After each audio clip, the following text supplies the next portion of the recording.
Welcome back to the Baseball Development Hub podcast. My name is Trevor Powers, and I am joined today by co-host Dan Galati. Dan, it's a beautiful sunny Sunday afternoon here. We got baseball on the TV probably in both of our houses, and we just spent an hour talking about the MLB. So we figured now would be a good time to click record and get into that on a public platform.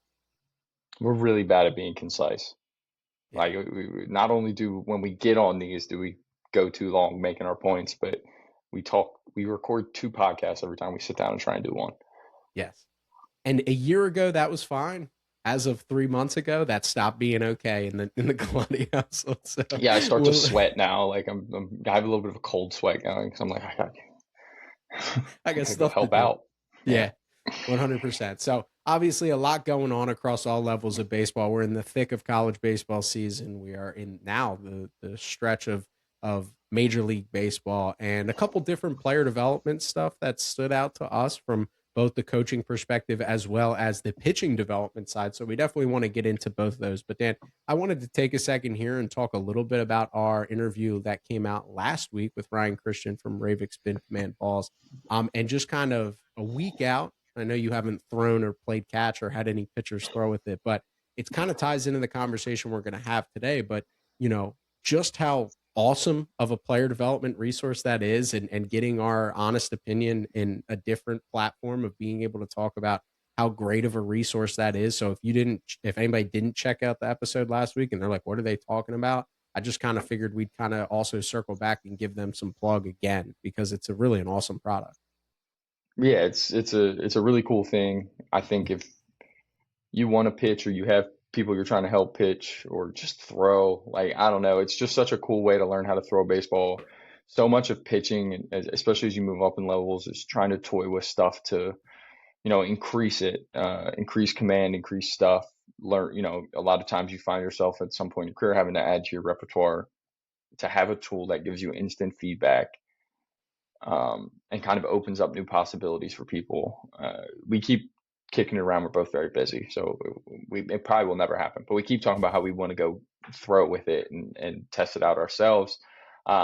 It's a great tool. It's a great tool. I think it's a really cool thing that that team came up with, and everybody should get some. Yeah. Well, just to have, right? Because Yeah, if you're a team and you never know when a guy is going to lose feel for a certain pitch, you're going to want to add to the repertoire. Just again, the thing I can't emphasize enough is just overall maintenance, right? If you have a sinker guy who's starting to feel like he's losing the feel for his sinker, or you have a four seam guy who's starting to cut, ride, get around it, whatever it is, like you said, it's just about that maintenance of just play catch with it, right? And even shortstops, right? We all need to know how to backspin a baseball. Having the one ball that's able to create true backspin in the field, and have your catchers throw with it every day, have your shortstop throw with it every day, have your outfielders throw with it every day, just to feel the backspin of a baseball coming off their hands. I think it's good for every position, not just pitchers. And that's not even to talk about adding a sweeper, a gyro slider, a true curveball, a kick change, and all those pitches that are obviously valuable to repertoires. Like, just your overall maintenance of having your guys throw with it as frequently as possible, I think is a no-brainer for anybody who has, whether it's just you individually with a younger kid who you just want to teach them how to truly throw a four-seam or a sinker, a young catcher that just needs to get behind the baseball and carry it into second base, or even full pitching staffs, right? Pitching coaches that are coordinating full pitching staffs that just want another resource for their guys to fall back on. Because when you have 18 guys, you never know what they're going to need on a day-to-day basis. And instead of guessing, give them something that's a tool that's really going to help them self-organize and figure it out. So I can't emphasize enough that that was an awesome conversation. So if you're curious about the product itself, its origin, where he came up with the concept and how it's developed, guys, head back to the episode last week with Ryan Christian of Ravik Spin Command Baseballs, and check it out, and let us know what you think if you're in the listening this far and tuning in. So, Dan, today, a couple of things that we wanted to talk about. One, it's close to home to you as of our resident Phillies fans with the firing of Rob Thompson. But we've also seen other orgs head in different directions. We've seen the Mets back Carlos Mendoza and continue to give him the show of good faith. And then we saw the Red Sox randomly, seemingly, but you said it didn't catch you off guard as much as it caught me off guard, but coming off a postseason run last year with a young team, get rid of Alex Cora. And the main question that I circled this week in baseball in general is how important is a manager to truly winning baseball games every single day? Yeah, I think baseball managers are so much different than all the other, professional, like big professional sports. Like football, undoubtedly, basketball, hockey, even soccer. I don't know as much about soccer, but I know a little bit about it. And I know that, in all these other sports, obviously the overlap with everything is culture building and like keeping a locker room together and motivating. Those are coaches at every level of every sport, right? Like that's just kind of the coach definition. But then when you peel it back in a lot of these other sports, like football, if you have an offense or defensive guy, they have a type of offense or defense they run, right? And that's a system that they put in place. In hockey, you have your defensive and offensive systems and how you play the game, whether you're dumping pucks in. And this is someone who obviously again doesn't know much about the X's and O's of some of these sports, but like your dump and chase team or your carry team, like all those types of things. In hockey, basketball, same thing. Do you run the triangle offense? Do you run? I don't know. I really don't know about basketball, but um, you don't have a system in baseball that you run, right? The game is played similarly um, by every team. There isn't, because it's such an individual sport. It's more about the individuals that you put together on your roster.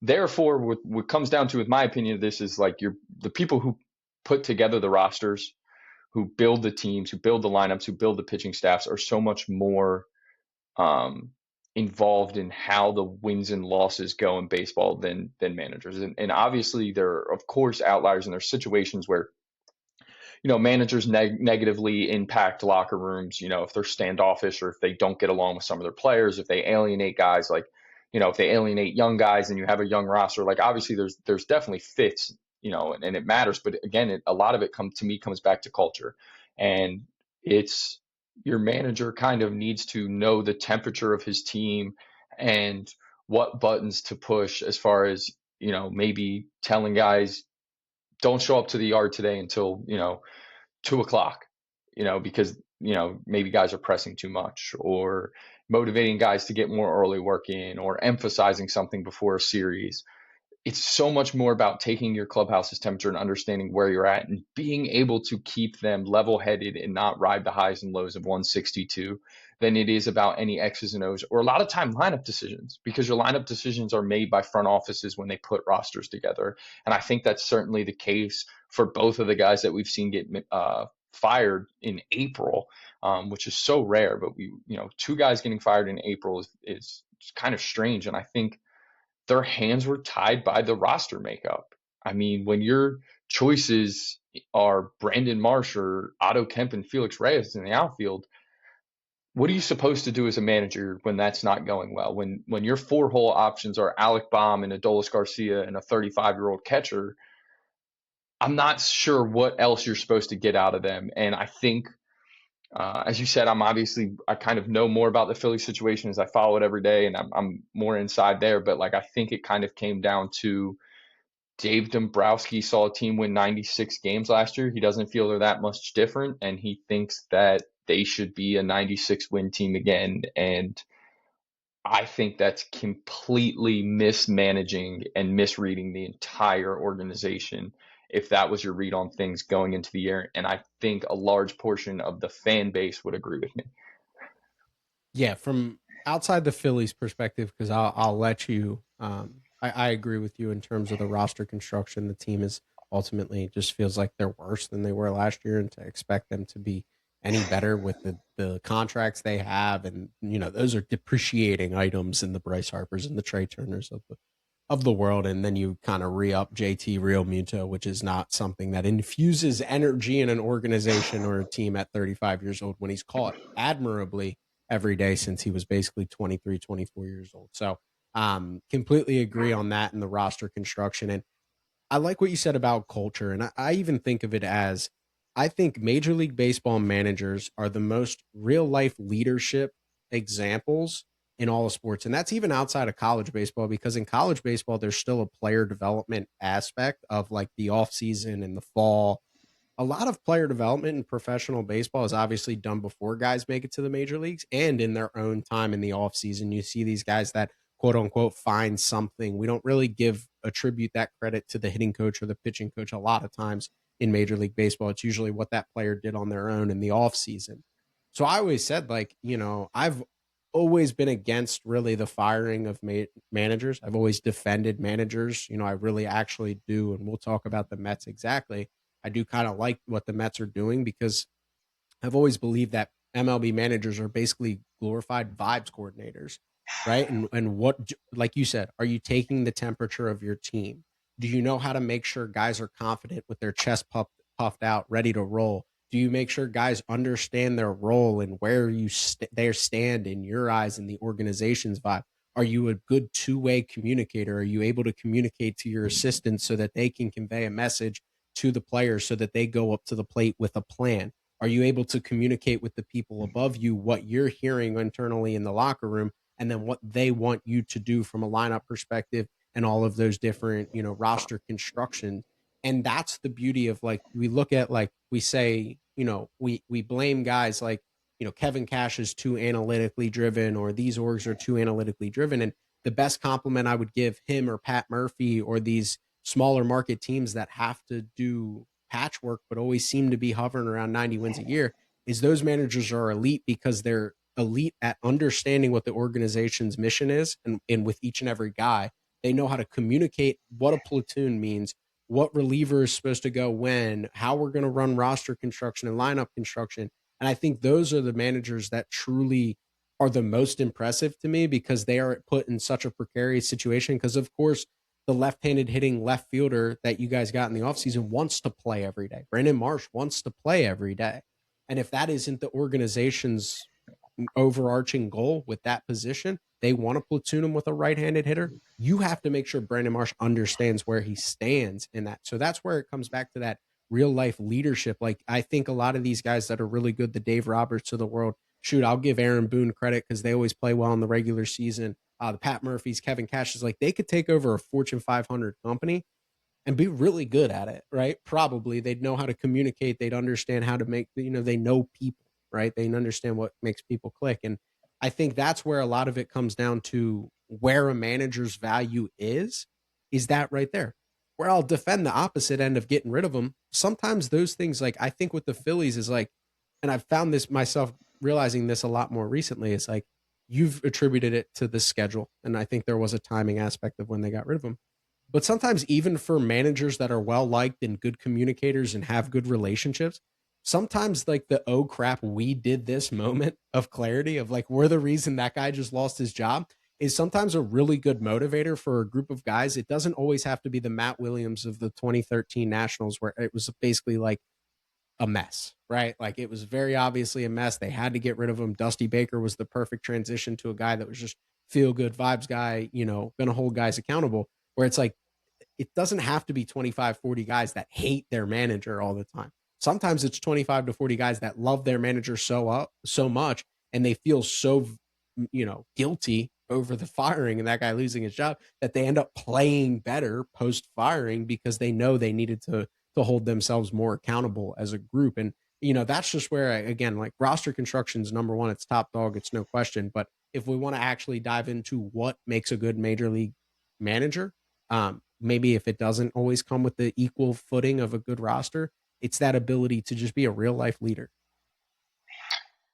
Yeah, I think that's spot on, right? And I think that in the Phillies case, 100%, that those guys feel terrible. They all really respected and got along with Rob Thompson, and I think he was exactly what they needed when they hired him. I mean, you're talking about a guy who has I think he has the highest winning percentage of any Phillies manager ever. Either that or he's right behind Charlie Manuel.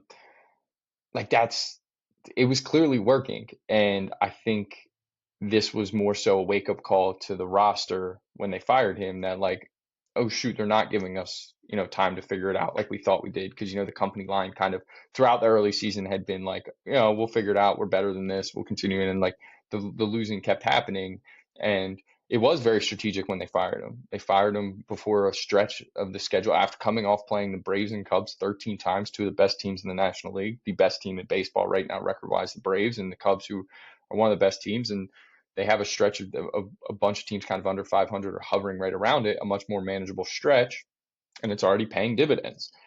That's what bothers me about it, and that's the job. And I think everyone who signs up to be a head coach in professional sports knows that sometimes you're going to take the fall for your guys. And that is kind of also what I would like to add to what do big league managers do is they are kind of the shield for their guys. And that can kind of show itself in many different ways. Unfortunately, the worst way is when you get fired because your players aren't, playing the way, up to expectation, which is the case in Rob Thompson. And I even think a little bit of what was going on with Alex Cora is I think that front office and their on-field staff didn't see eye to eye on a lot of things.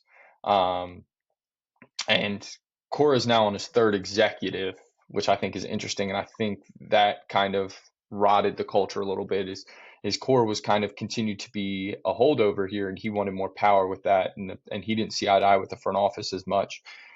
And I think I heard that from Jason Stark. So if I'm wrong, Red Sox fans, you can yell at Jason Stark, not me.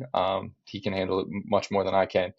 But I think that they take the fall for their guys. If a guy, isn't performing up to expectations, even if it's just not team wise, it's singular wise, the manager's going to go out there a lot of times and you'll hear them, face the media and tell the fans that, hey, we believe in this guy, we trust him. And that boost of confidence a lot of times, or maybe even it's a wake up call of, hey, we know he's not playing the way he needs to, or he's got to do this or that better.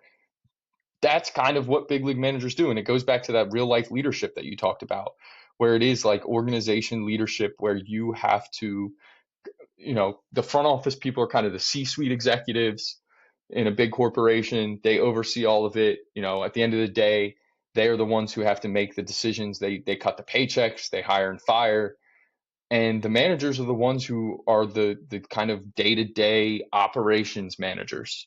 They oversee the employees. They have the relationship. When there's a problem, the players should go in there. And a lot of times you have to build those relationships and that trust, like you said, of guys understanding what their role is. And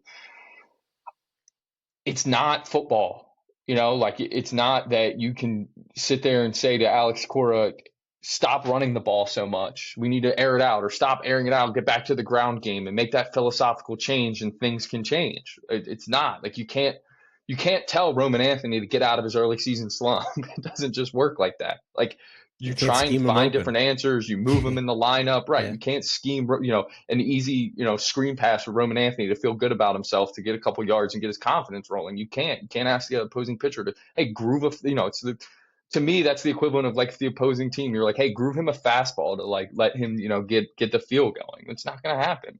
Mm-hmm.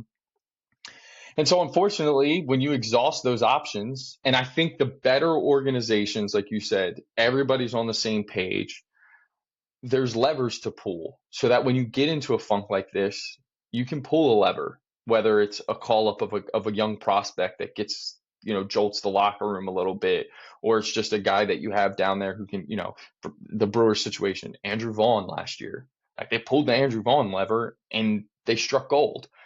He was fantastic for them down the stretch. The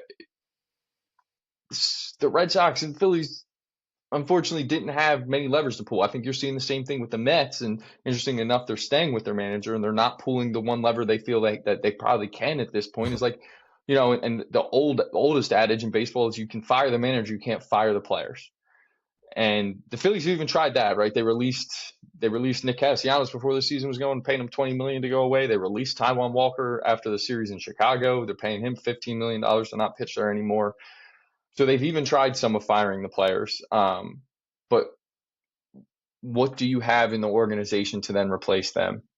Mm-hmm. Becomes the next question. And if it's not good enough, and if it's guys who aren't going to be able to come up and contribute, maybe bring some energy and give a jolt, the managers and the coaching staff is the next to go.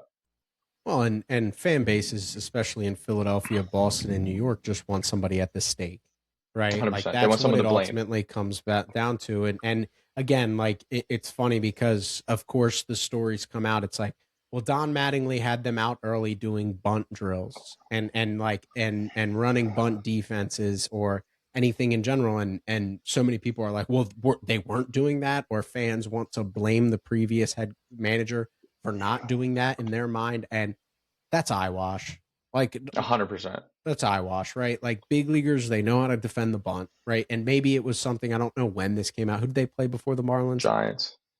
Giants. Like the Giants haven't hit any home runs this year. Maybe they were trying to play more bunt defense because they knew that was an option in that offense, right? Like if anybody plays the Brewers or the Rays this year, the bunt for base hit is a very big part of both of those lineups. You're going to have to defend that compared to the Cubs and the Yankees of the world and the Dodgers. You're not going to have to defend the bunt because they don't need to bunt, right? So like all of those things that think like, oh, well, Donnie Baseball's old school and he's going to bring in fundamentals and things like that. Like, again, like you mentioned it, like baseball is such an individualized sport that is still comes out in a team, right? Like it's a team setting, but it's really individual. It's Bryce Harper's ability to regain his form this year. It's Kyle Schwarber's ability to not strike out 8 straight times. It's Alex Baum's ability to get better over the last 7 years that we've been talking about Alec Baum getting better, right? It's Bryson Stott's ability, to not be asked to be better than he is, because that's what it's felt like he's been ever since his walk-up song was cool in 2021 is everybody expects these guys to be so much more than they are. And that's not a byproduct of the roster construction that Dombrowski put for Thompson, and fundamental baseball or not, it's not going to matter. And what you said there at the end is there's two things that you said that I really like. One, defending the players.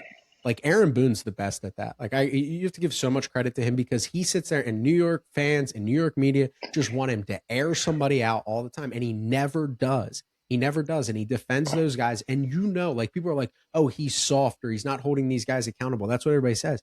I would bet there's accountability structures behind closed doors. That's what good leadership is, right? Like you don't need your clubhouse problems being brought out to a New York media and being exposed in the way that those fans react to all those things. So many people that when managers sit there and defend their players constantly, especially in media markets like the ones we're speaking of, they think that they're soft or they're not holding guys accountable, or that's not how Joe Torre or Charlie Manuel used to do it, right? Terry Francona used to do it.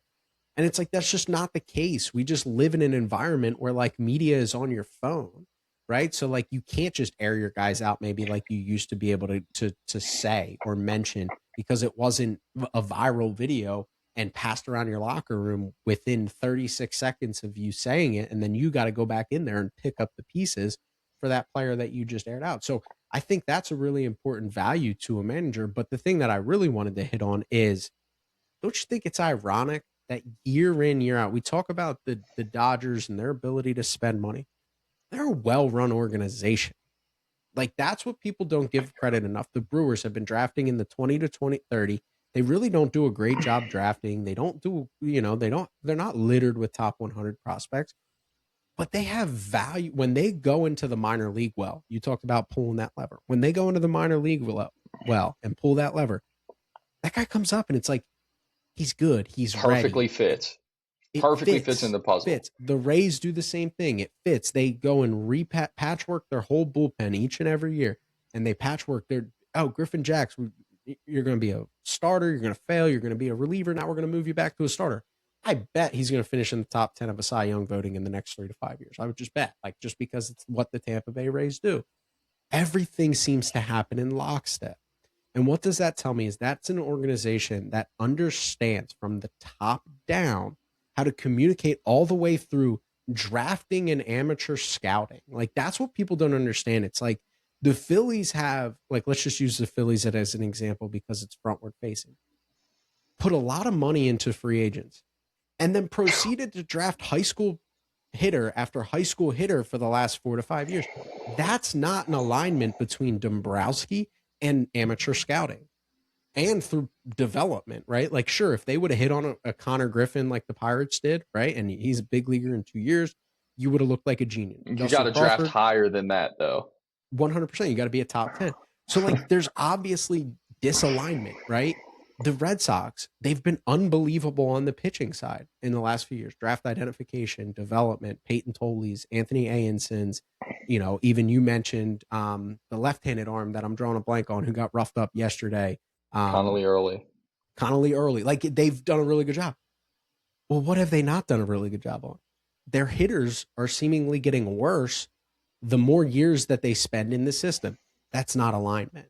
So when we talk about like truly good organizations, it's the top down. They find something that they're really good at, or what the athlete itself is really good at, the coaches themselves are really good at, and every level they go up, there's a constant message compared to mixed messages. The Phillies have been unbelievable at that on the pitching side since that they've gone to Cotham and he's overtaken their whole operation. They're pitching. I mean, Christopher Sanchez came out of nowhere, right? That shows good development. That shows good alignment.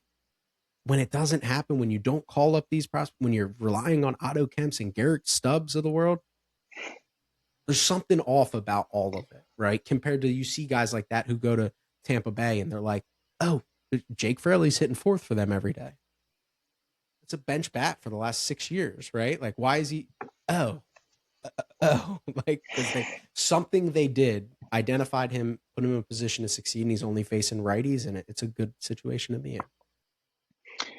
Yeah, just real quick, because I don't want to lose this. The very beginning of that, you talked about the fan bases, and I will say, to defend Boston, New York, Philadelphia fans, when you expect your fans to spend that money to invest into your organization, to get season tickets, to be there every night, to like them, To they take want the someone train to in.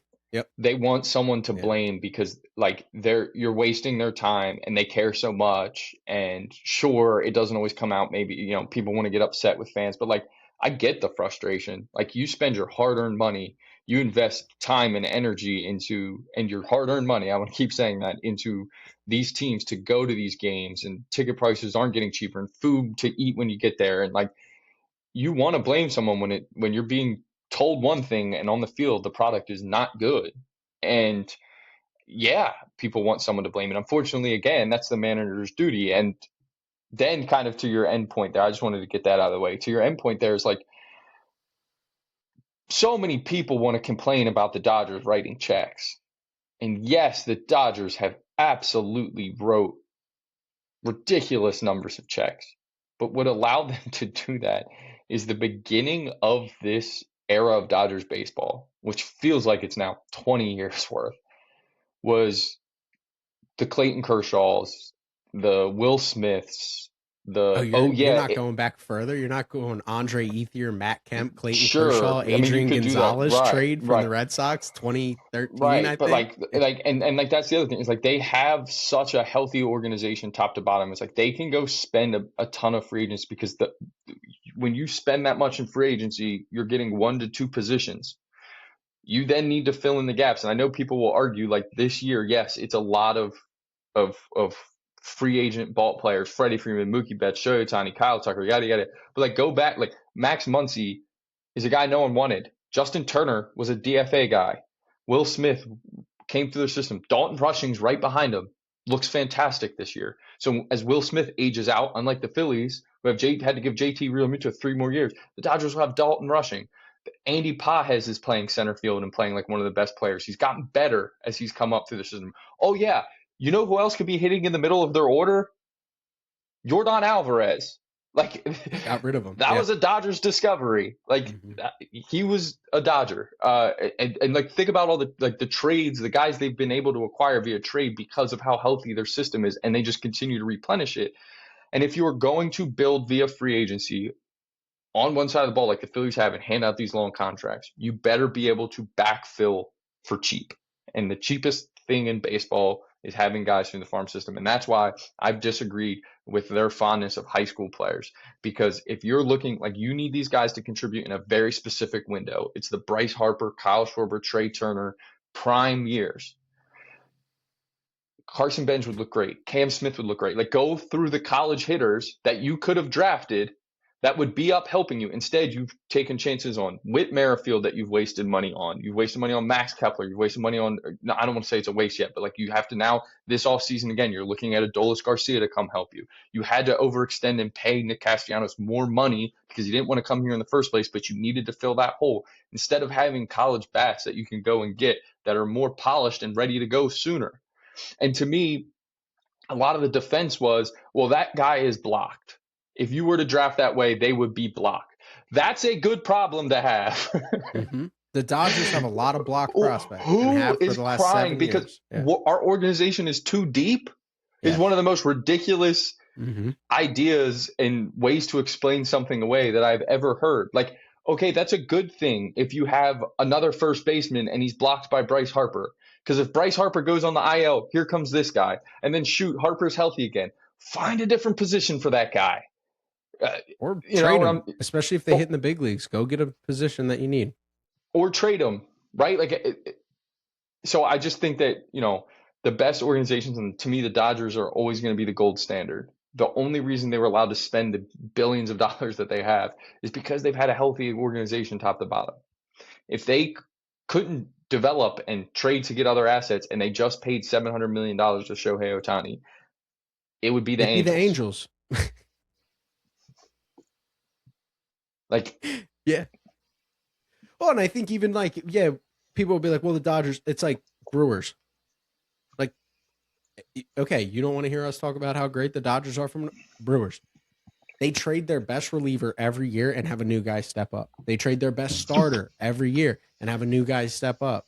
They go identify guys. They grab Andrew Vaughn and whatever they told him, whether it was just, hey, we believe in you. Like that's development. Crazy concept here. We can get into the weeds of technology and all the things that me and you love and think about and talk about all the time.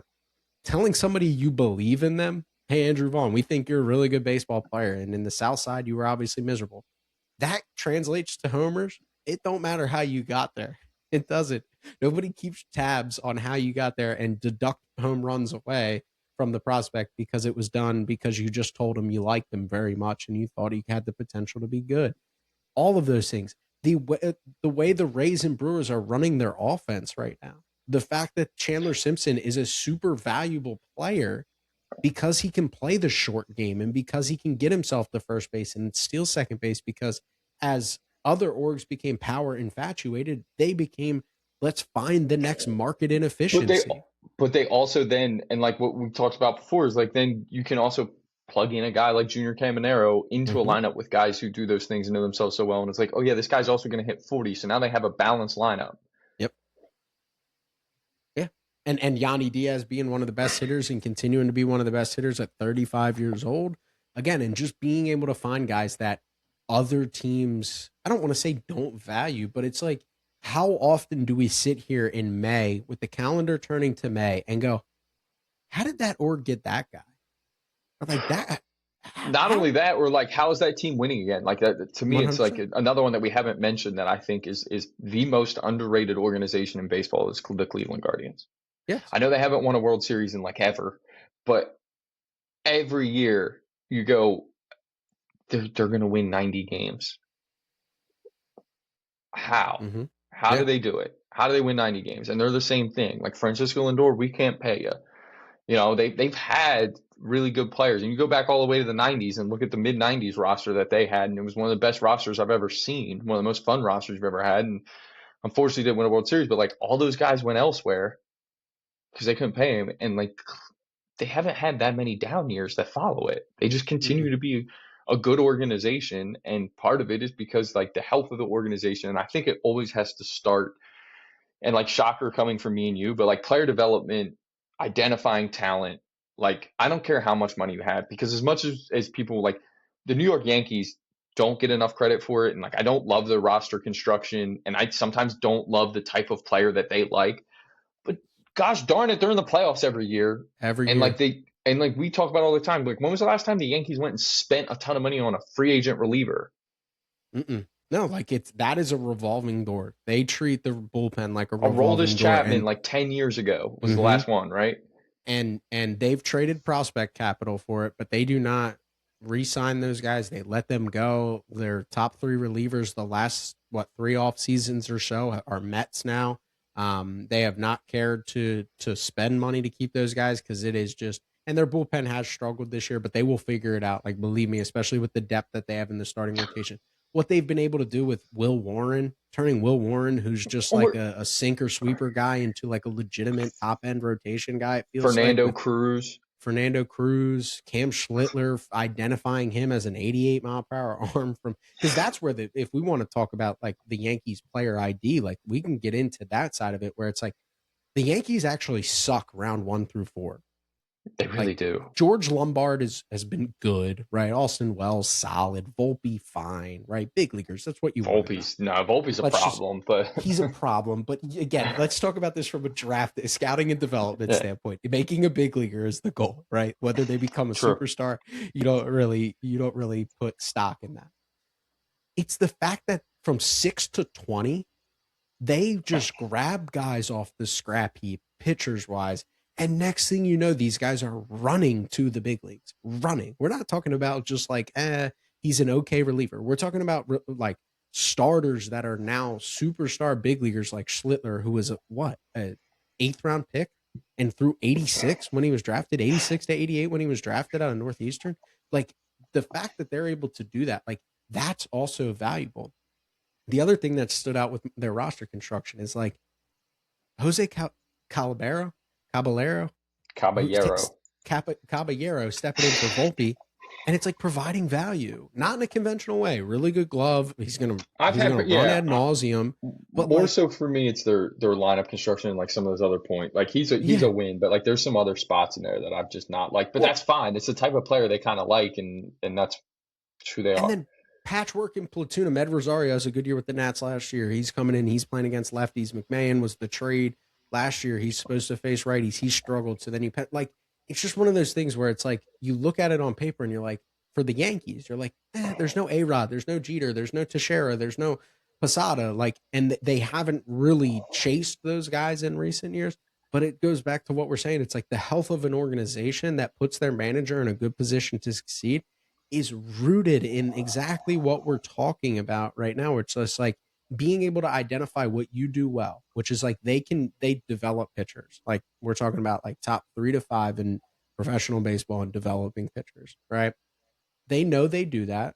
So they understand where to invest those efforts, which is not signing relievers because they believe they're drafting new relievers every year in the 14th round because they've shown that they've been able to do this. They've spent some money on top end starters, but they know they're going to supplement with the Warrens and the Schlittlers of the world, which has been unbelievable good. And they're patchworking the lineup in platoon situations or athletic shortstop who plays good glove but can steal 60, 70 bags and like doing it that way. And then saying, hey, Judge and Rice, which again, Rice was an 11th round pick. And now he's one of the, like that to me is for my money's worth, maybe the best 3-4 in all of baseball. Right. And being able to put a guy like Rice in a developmental position to be with Judge. And now you're talking about, okay, that's a good lineup when all of those guy pieces are together. And again, that's just what we're saying is we're not trying to be talking Yanks here. We're just trying to show that that's health of an organization and making good decisions. Do you think I don't know how to because I don't know how to explain it because to me these big money market teams should like the Dodgers should be better than the small market teams at drafting and developing because you would think that they would be able to have more resources at it. I don't understand. Like it's almost like it's like laziness because it's like if it doesn't work out, we'll just throw money at the problem. And there comes a certain point where you can't keep doing that. And like that's what makes the Dodgers so good is because they don't just go if it doesn't work out, we're going to throw money at the problem. And so They spend the money to elevate. Like it almost feels like the Dodgers don't spend money to patch holes. The Dodgers spend money to take another step. yes. Whereas you look at like the Mets and you look at the Phillies, specifically those two especially, it's like they're writing checks to like fix a problem, to stop a dam, to Yes. plug a dam. Whereas Mm-hmm. the Dodgers are doing it to like continue to build on top of this dam that they already have that's perfectly that operates better than everybody else's in the it's better holding water than everybody else's in the league. And when it does spring a leak, they're like their patchwork comes from within the organization, whereas some of these other teams, the Mets and Phillies specifically, like their patchwork is like we got to go spend a bunch of money because and to me it's just I don't want to sit here and think that I'm smarter than these organizations. That's what's so mind blowing about it. Is like how do you wake up and find yourself here? And the one that's so frustrating as a Phillies fan, why it's so frustrating from their point of view is like there's a section of the fan base that I've been a part of that has been sitting here and screaming that this is going to happen since they lost game 6 and 7 to the Arizona Diamondbacks and called negative and pessimistic since it happened. And it's like it comes to a point where it's stale and you have no answers. And you're going to miss on Bo Bichette 1 year. Someone's going to outspend you. Where do you turn when that happens? Felix Reyes is not the answer. Mm-hmm. No It should disrespect to be Felix internal. Reyes.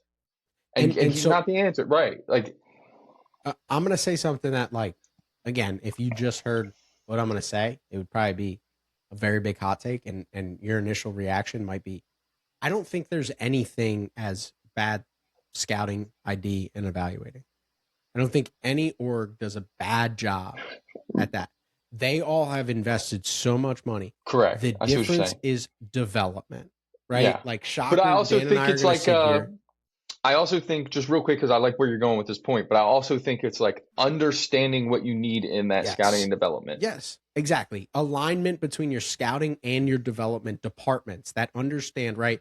That was the thing about the Nationals. It's like Seaver King, Elijah Green, Brody House or Brady House, all those guys that they grabbed, James Wood in the trade, right? Like, being able to identify those guys in player acquisition aligned with player development and knowing what you do well, right? Like, that's what the best organizations truly do. Yes, do they ID market inefficiencies, but what orgs like I don't even want to say the Phillies because they kind of have had like a process. And I do think the Mets have done a fine job drafting.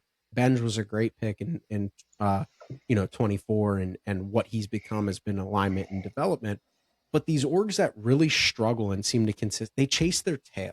And what I mean by they chase the tail is they look at what the rest of the league does and they want that, but they don't Yes. put the infrastructure in place to develop that, right? Like, Elijah Green and Seaver King were the worst draft selections in Nationals history, not because those players had no chance, but because the Nationals had never shown the ability to develop a player that has a free swinger, swing and miss mentality, right? Right. So if you're not going to build the infrastructure to develop said player, you're wasting your time doing any player acquisition in the minor leagues. You're wasting your time drafting. Unless you're going to find a unicorn, which the Nationals hit on two since Mike Rizzo was, how long ago? 2012. Well, more than that, because Rendon was a unicorn as well. Is like you hit on a couple unicorns in Soto and Harper, who are generational talents. Yeah, you were gifted Harper and Strasburg too, right? Because like you happen to draft number one in 2 years where you're getting Mm-hmm. generational players. Generational, 100%. Soto was a great ID, great find. Rendon was third overall, so they really went back to back to back. Rendon, Strasburg, Right. Harper, which basically flipped it. Where Rizzo made his money's worth was in trades. Trey Turner was a trade. Joe Ross was in that same trade. Just did an unbelievable job of identifying prospects in trades. Being able to understand like what your org is actually going to develop and not just close your eyes and throw a dart at the dartboard and think you're going to run into Juan Soto's is why these orgs struggle, especially when you're drafting 15 to 30.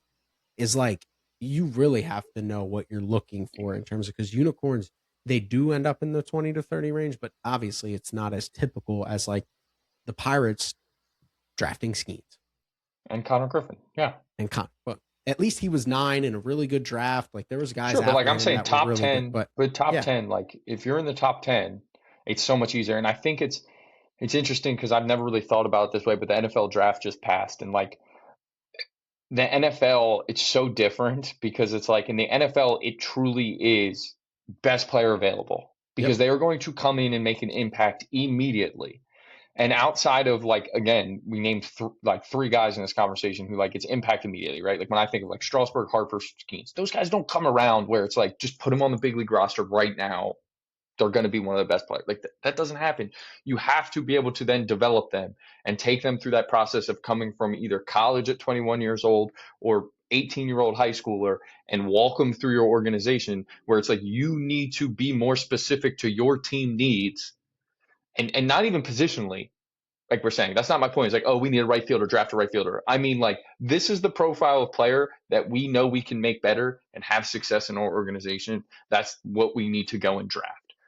And the good orgs throw 20 darts at those players, right? Instead of being well rounded and well versed and drafting all these different profiles and seeing which ones click, they just take 20. Like, again, we talk about the Yankees. The Yankees just take 17 pitchers every draft, it feels like, and they're like, we're going to hit on 3 to 5 of these guys. And it could be Ben Hess in the first. It could be Cam Schlittler in the 16th. We're going to hit on one of them. That's going to be a future big league starter. And then one of them is going to be a high leverage reliever. And one of them is going to be fine. Trade Right? bait. Yeah, trade bait. Exactly. Perfect. And being able to have that alignment in terms of just being able to know what you do well. And again, this is my favorite part because it goes to what you're saying. Each and every year, I'm a part of the draft community. I follow the draft community. We love up on these guys. Safe, superstar potential. They're the next Ken Griffey Jr., every one of them. Baseball, like no other sport, is a draft them and forget them sport. And then we have the prospect crew come in who starts evaluating. And every year, the guys that we were all high on start at the top 50 of every MLB.com ranking and the top 100. And then guess what? They get into pro ball and we forget they ever exist. Go back and look at your evals. Go look at my evals of guys like Vance Honeycutt and guys like that are just like banging on the table. I think if they're not developed, none of it matters. Whether they're first overall, second overall, like again, I'm trying to think in recent memory of like a prospect that everybody was, I guess Hagen Smith. 2020 had like 19 of them. If you want to go back to that draft, that was a funky draft as well. COVID was weird, but I'm saying there was guys that were like sure things that you haven't even heard of.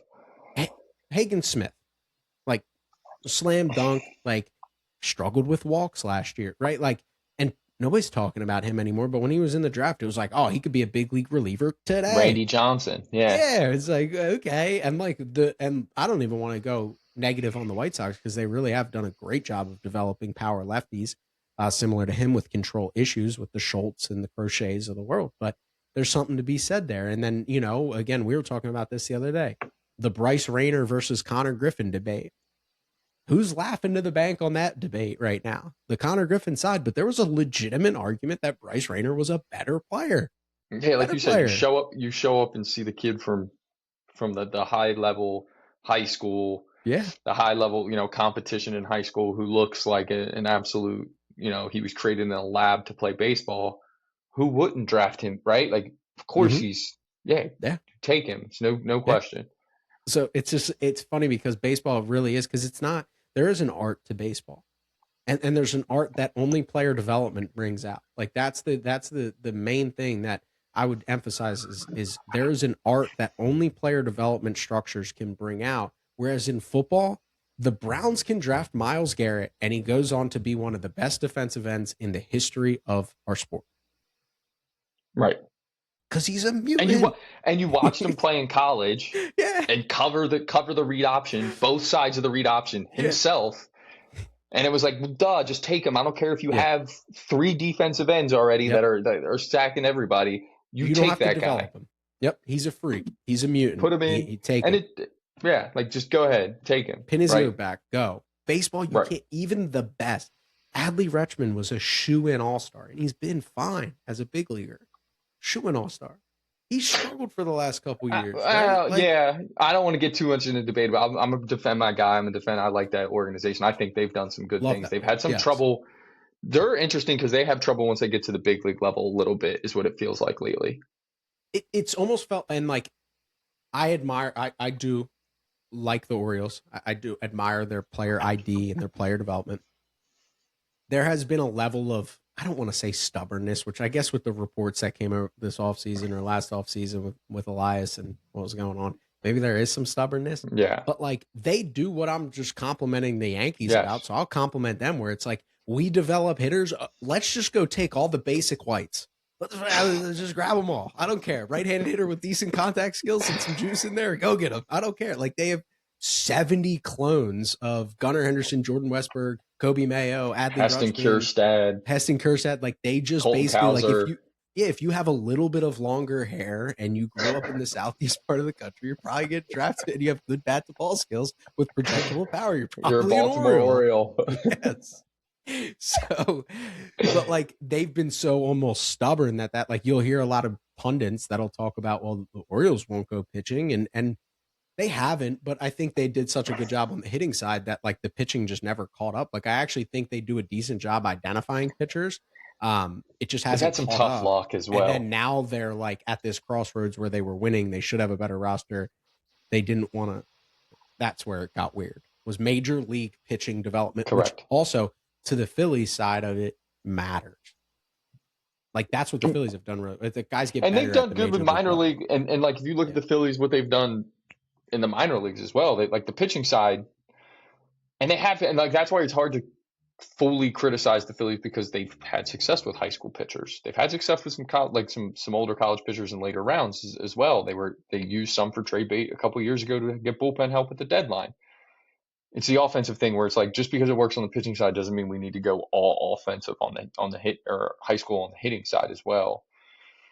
It's tough. I mean, it's tough, and it's such an interesting conversation. But I think we kind of have the right of it. If I could say, as arrogant as that sounds, two guys sitting in their offices in North Carolina who don't have any decision making in the big level or any roster decision making at all.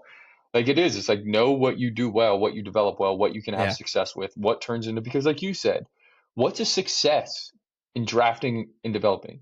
The second they step on a big league field for you, that's been somewhat of a success. Now you hope that those guys, you're not just bringing up, I'm killing this guy. I need to come up with another example, but like hopefully they're not all Felix Reyes, which again, I'm so sorry. Great story, but like not right. Not going to help you win a World Series. Not going to be an everyday guy in your lineup.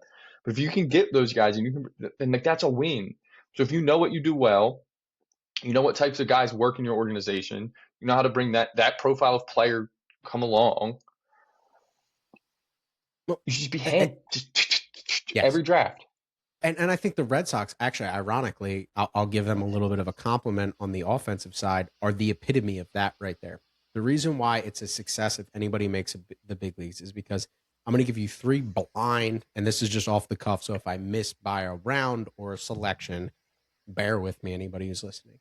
Three players, all drafted and developed by the Red Sox org. One was 1-3, one was 287, which just means second round 87th. It was a compensatory pick, and one was 7th round, right? All finished their minor league career as top 10 prospects. Which one is the best out of all of them, right? It's the second round guy becomes the best player, at least in my opinion, Roman Anthony, who just figured out the swing and miss right away and was a rocket ship. Christian Campbell was a 7th round pick and started barreling the baseball 2 years ago and skyrocketed up the prospect rankings probably too fast for his own good. And then Marcelo Myers has just been like, he's fine.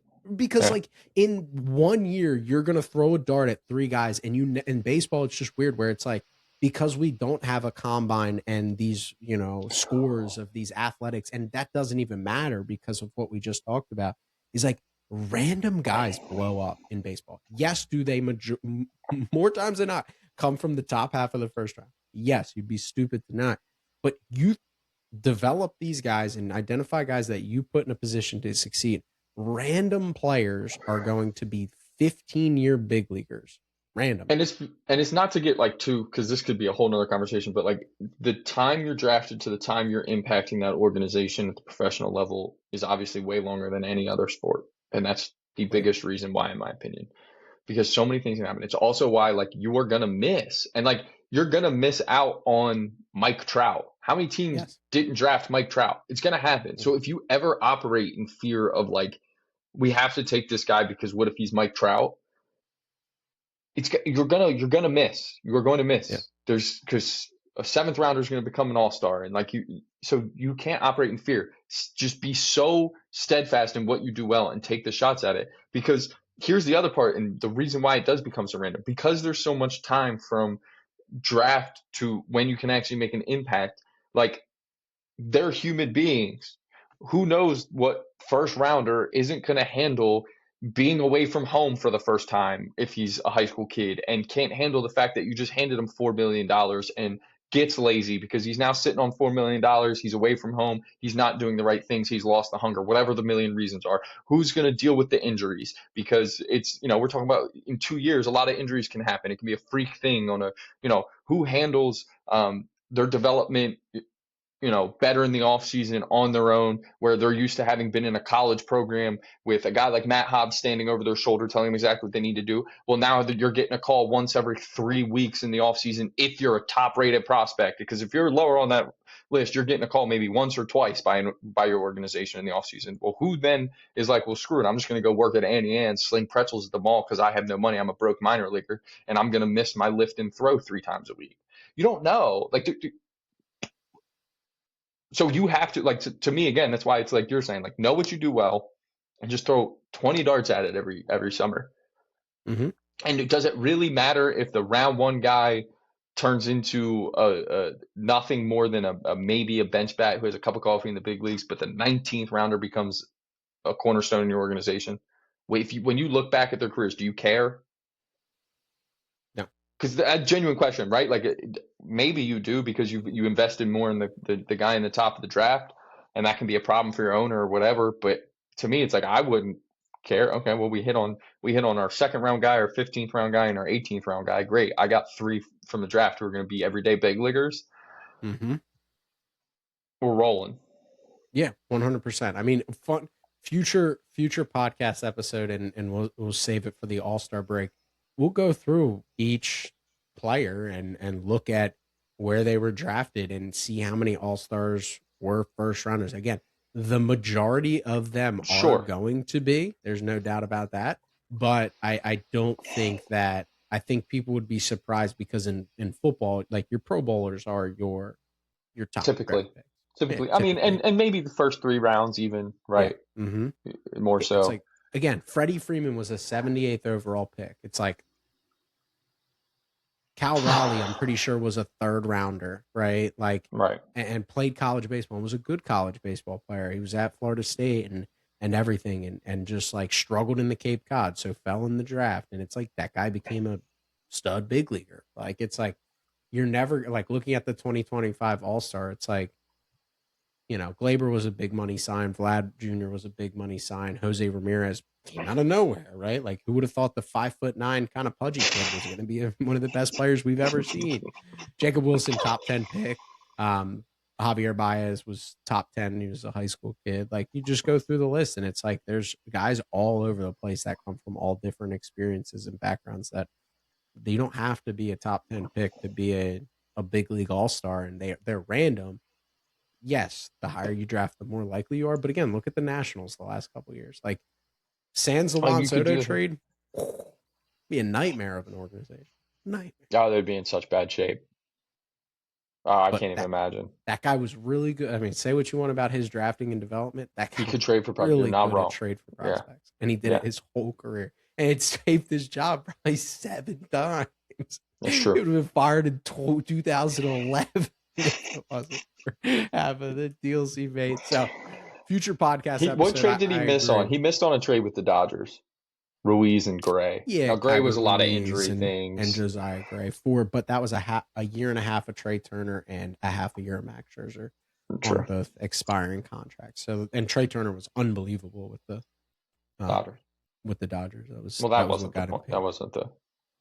No, I know. It just looked bad in hindsight because Keibert Ruiz never turned into anything. I just meant. I'm sorry. I'm not even saying like he lost it. I'm just saying like his track record was so good, but there was one where like that one didn't work out for me. It was good, and Gray was probably more so injuries. Yes, and when you're a gambler, like he was, well, and that's my point. Is like you're not going to shoot 100%. Yeah. Mm-hmm. No question. Well, Dan, a lot of fun. I know we talked about we were going to do a little bit of pitching development. We'll save that for another time because we really do want to. I thought I was going to segue out of the Schlittler conversation right into it as a guy who's like 90% fastball, and then we just hit on another thing that I was like, we got to keep cooking here. So we felt like we were rolling there, and but any closing thoughts on this episode? Anything you'd like to hit on? No, it's good to be back on here. It's fun talking baseball. Always. I've been so deep in playoff hockey that baseball I needed to do homework before we got on here. Well, MLB Big Inning saves lives out there. Saves lives. It saves lives every night when you're trying to tune in and stay up to date. But obviously, a lot of fun. If you're still listening, make sure you smash that subscribe button. We're doing this weekly, and obviously we have our player development stuff on the Backside Ground Balls media channel. Follow on all social channels, short form clips, longer form stuff coming out weekly. And that'll do for this episode of the Baseball Development Hub podcast.